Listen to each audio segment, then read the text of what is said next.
फिर आ रहा है चुनावी साल। कितना काम हुआ पिछले 5 साल? क्या है आपके विधानसभा का हाल? जनता पूछेगी हर एक सवाल।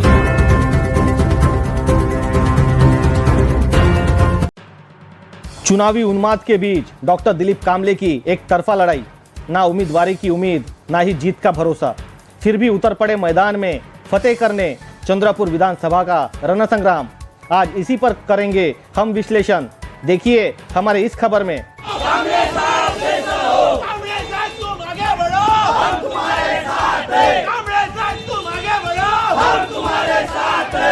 नमस्कार दोस्तों, विधायक बनना कोई आसान नहीं। यहाँ विधायक बनने के लिए जनता के साथ कंधे से कंधा मिलाकर चलना पड़ता है। जनता के बुनियादी सुविधाओं को लेकर आंदोलन छेड़ना पड़ता है। सालों साल जनता के सवालों को लेकर प्रशासन से झगड़ना पड़ता है।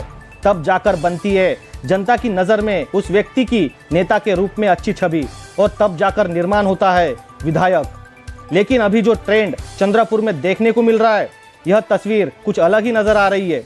बीते 5 वर्ष से कौन नेता कहां छिपा हुआ था, किसी को नहीं पता। ना ही उस नेता को जनता के बुनियादी सुविधाएं नजर आए और ना ही उनकी परेशानी। लेकिन अब जब चुनाव की घड़ियां समीप आ रही है, तो बरसाती मेंढक की तरह एक एक कर सभी अपने घरों से बाहर निकल रहे हैं।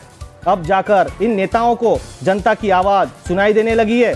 अब जाकर जनता के बुनियादी सुविधाएं दिखाई दे रहे हैं, जिसके लिए अब चंद्रपुर में आंदोलनों का दौर चलाया जा रहा है। आज हम चंद्रपुर विधानसभा को लेकर आपसे बात करेंगे।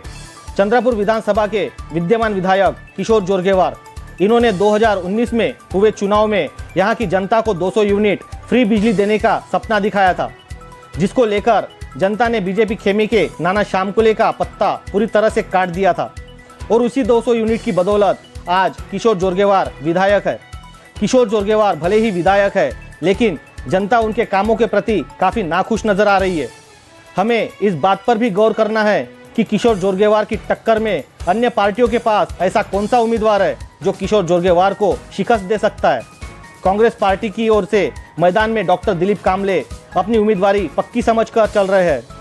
यह उनका भ्रम है, या फिर दिखावा, या फिर पार्टी प्रमुख का ध्यान आकर्षित करने का नया तरीका, यह तो उन्हें ही पता। लेकिन चंद्रपुर की जनता के किसी समस्याओं को लेकर कभी नजर न आने वाले डॉक्टर दिलीप कामले की आत्मा एकदम से चुनाव के ठीक पहले कैसे जाग गई, जो एक बड़ा सवाल है। क्या डॉक्टर दिलीप कामले की आंदोलन वाली थ्योरी चंद्रपुर की जनता के साथ कांग्रेस पार्टी को लुभाने में कामयाब हो सकती है, जो एक बड़ा सवाल है। ऐसे कई आंदोलन 2014 में भी देखने को मिले थे।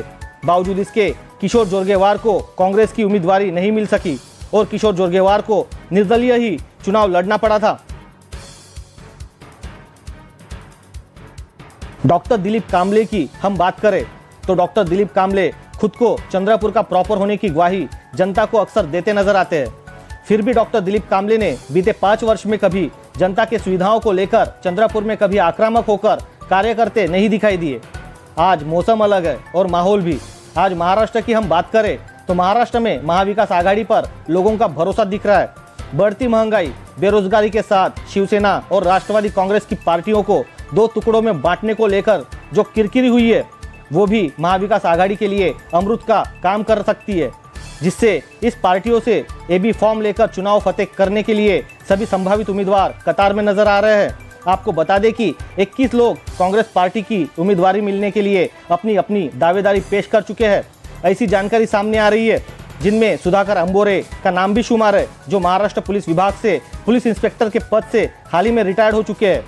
जिसके साथ पडवेकर, झाड़े, मेंढे के नाम भी सामने आ रहे हैं। अब देखना होगा किसके हाथ में कांग्रेस का एबी फॉर्म आता है, जिसके बाद क्या अभी चल रहे आंदोलन ऐसे ही चलते रहेंगे, या फिर बरसाती मेंढक की तरह फिर यह आंदोलन कहीं खो जाएंगे।